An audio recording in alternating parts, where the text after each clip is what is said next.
ഗേളി മെക്കാനിക്കിന്റെ പുതിയ വീഡിയോയിലേക്ക് എല്ലാവർക്കും സ്വാഗതം. ഇന്ന് നമ്മൾ നോക്കാൻ പോകുന്നത് എഞ്ചിൻ ബ്ലോബൈ എന്താന്നുള്ളതാണ്. എഞ്ചിൻ ബ്ലോബൈ എന്ന് പറയുന്നത് നമ്മൾ വണ്ടി ഓടിക്കുന്നവർ അറിഞ്ഞിരിക്കുന്ന ഒരു പ്രധാനപ്പെട്ട കാര്യമാണ്. കാര്യം വേറെ ഒന്നുമല്ല, ഈ ഒരു കാരണം കൊണ്ട് ഒത്തിരി പൈസ പോയവരൊക്കെ ഉണ്ട്. അതായത് എഞ്ചിൻ പണിയാൻ വരെ കേട്ടിട്ടുണ്ടാവും. അപ്പൊ അതെന്താന്നുള്ളത് നമുക്ക് ഇന്നൊന്ന് നോക്കാം. നമ്മുടെ എഞ്ചിനിൽ പിസ്റ്റൺ റിങ്സ് വരുന്നത് എല്ലാവർക്കും അറിയാലോ. അപ്പൊ അത് കംപ്രസ് ചെയ്യാൻ നേരത്ത് ആ പിസ്റ്റൺ റിങ്ങിന്റെ ചെറിയ ഗ്യാപ്പിൽ കൂടെയൊക്കെ ഈ പറഞ്ഞ ഗ്യാസ് ലീക്കായി വരാൻ ചാൻസ് ഉണ്ട്. ഈ ഗ്യാസ് വന്ന് വീഴുന്നത് നമ്മുടെ ക്രാങ്ക് കേസിന്റെ അകത്തേക്കാണ്. അപ്പൊ നമ്മളിപ്പോ ഒരു പുതിയ വണ്ടി എടുത്തോട്ടെ, ഇപ്പൊ അത് പെട്രോൾ ആയിക്കോട്ടെ ഡീസൽ ആയിക്കോട്ടെ, ഏത് വണ്ടിക്കാണെങ്കിലും ഒരു നിശ്ചിത അളവിൽ ഇതുപോലെ ബ്ലോ ബൈ ഗ്യാസ് എന്നാണ് പറയുക അതിന്. ആ ഒരു ഗ്യാസ് നമ്മുടെ ക്രാങ്ക് കേസിലേക്ക് വരും. അപ്പൊ ആ ക്രാങ്ക് കേസിലേക്ക് വരുമ്പോൾ അതിനെ കൺട്രോൾ ചെയ്യാനായിട്ട് നമ്മുടെ വണ്ടിയിൽ ഒരു ക്രാങ്ക് കേസ് വെന്റിലേഷൻ സിസ്റ്റം എന്ന് പറഞ്ഞ് കൊടുത്തിട്ടുണ്ട്. നമ്മളിപ്പോ ഈ വണ്ടിയുടെ കേസ് എടുക്കുകയാണെന്നുണ്ടെങ്കിൽ ഈ കാണുന്നതാണ് ക്രാങ്ക് കേസ് വെന്റിലേഷൻ പൈപ്പ് എന്ന് പറയുന്നത്. ഇത് എഞ്ചിനിൽ നിന്നാണ് വരുന്നത്.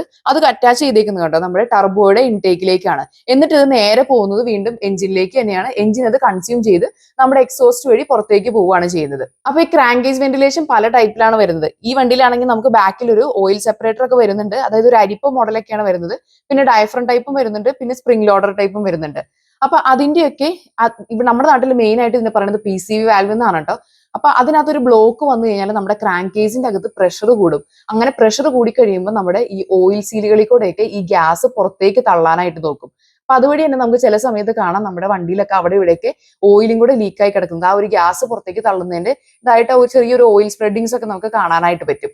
അപ്പൊ ഈ ഒരു പ്രശ്നം കൊണ്ട് തന്നെ നമ്മളിപ്പോ ഡിപ്സ്റ്റിക് ഒക്കെ പൊക്കി വെക്കാൻ നേരത്ത് ആ ഒരു സമയത്ത് അതിൽ നിന്ന് പുകയും അതുപോലെ തന്നെ ഓയിലൊക്കെ ചിലപ്പോൾ പുറത്തേക്ക് തെറിച്ച് തന്നെ കാണാം. അപ്പൊ അതൊക്കെ കാണുമ്പോൾ ആൾക്കാർ പെട്ടെന്ന് തന്നെ പറയാറുണ്ട്, എഞ്ചിൻ പണിയാറായി വേഗം വണ്ടി കയറ്റിക്കോ, ചിലവുള്ള കാര്യമാന്നൊക്കെ. പക്ഷെ നമ്മൾ അങ്ങനെ ചെയ്യുന്നതിന് മുമ്പ് ഈ ഒരു നിസ്സാര കാര്യം നമ്മൾ ആദ്യം ചെക്ക് ചെയ്ത് നോക്കണം. കാരണം ഈ PCV വാൽവിന് ബ്ലോക്ക് വന്നു കഴിഞ്ഞാൽ ഇങ്ങനെ ഒരു പ്രശ്നം നമുക്ക് കാണിക്കും. അപ്പൊ എഞ്ചിന്റെ പണിയായിട്ട് മിക്കവരും അത് തെറ്റിദ്ധരിക്കാറുണ്ട്. അപ്പൊ അതിനു മുന്നേ നമ്മൾ ഈ ഒരു ചെക്ക് എപ്പോഴും നടത്തിയിരിക്കാനായിട്ട് പ്രത്യേകം ശ്രദ്ധിക്കണം. ഈ പ്രശ്നമുള്ള വണ്ടികൾക്ക്, പ്രത്യേകിച്ച് നിങ്ങളുടെ വണ്ടി ടർബോ ചാർജഡ് ആണെന്നുണ്ടെങ്കിൽ ഓയിൽ കൺസംഷൻ വളരെ കൂടുതലായിരിക്കും. അപ്പൊ അങ്ങനെയുള്ള കേസിൽ നമ്മൾ എന്ത് ചെയ്യുന്ന വെച്ചാൽ ടർബോ ഒക്കെ റിപ്പയർ ചെയ്ത് വീണ്ടും ഇടും.